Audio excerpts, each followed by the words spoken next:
So the Delhi Declaration is undoubtedly a diplomatic triumph for India. It's a good achievement because right until the G20 summit was being convened, the widespread expectation was there would be no agreement and that therefore a joint communique might not be possible. We might have to end up with a chairman's summary.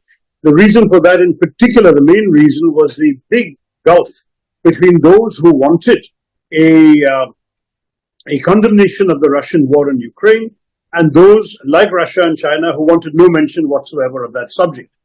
India was able to find a formula to bridge that gap, and that is a significant diplomatic achievement, because when there is a summit without a joint communique, it is always seen as a setback for the chairman.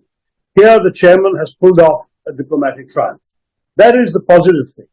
But the overall presidency has been different from previous presidencies, and there are both good and bad elements in it.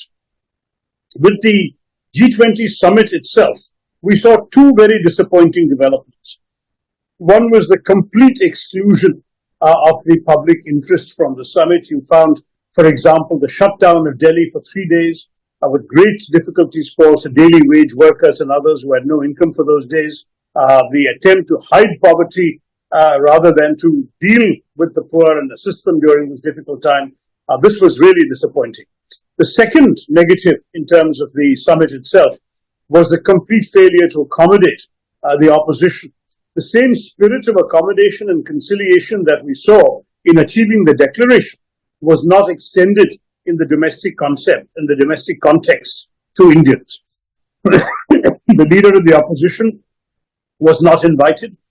The opposition members of parliament were not invited, not even the members of the relevant parliamentary committees dealing with foreign affairs. Nobody was invited to any of the events, the receptions, or the dinner. And the result is that a democracy, a country that called itself the mother of democracy, was showcasing an event from which the democratic opposition was excluded. I thought that was very unfortunate. So that's on the summit itself. On the presidency as a whole, one of the things that was remarkable, I would say, about the government's conduct of the presidency was that they did something that no previous G20 presidency has done. They actually made it a huge nationwide event, 200 meetings in 58 cities, a huge amount of action and the conversion of the G20 into a sort of people's G20 with public events, the Hornbill Festival, the University Connect program, the civil society and think tank meetings. All of these things were unprecedented. No other country has done anything like that. And that is in some ways both a credit to India for taking the message of the G20 to the entire people, but it's also an attempt by the ruling party to instrumentalize the G20 as something that would turn out to be an asset for them politically. Now, they have every right to do that. They're the ruling party. But no other country has done this before. India has hosted many summits. Never has the ruling party celebrated its leadership in such a way. The whole Vishwaguru concept, the posters of Mr. Modi every 50 meters in Delhi over the weekend, all of these are advertising the G20 as if it is a personal achievement of Mr. Modi and the BJP government.